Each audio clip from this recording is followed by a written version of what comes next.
Njemački A1. Beschreibe das Bild. Odgovorite na pitanja Was sehen Sie? Wie viele Personen sehen Sie? Wo sind diese Personen? Was machen diese Personen? Was sehen Sie? Ich sehe 2 Frauen. Sie sitzen in einem Café und unterhalten sich.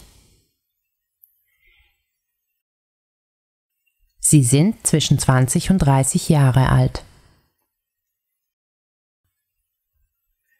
Im Hintergrund ist ein rotes Auto.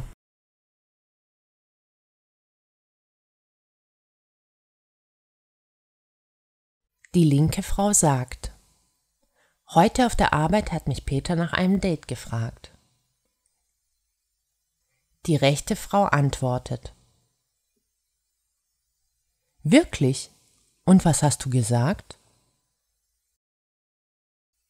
Die linke Frau: Ich habe gesagt, dass ich es mir überlege.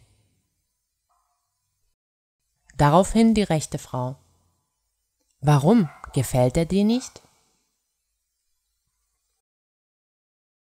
Die linke Frau antwortet: Doch, er gefällt mir, aber er ist so jung.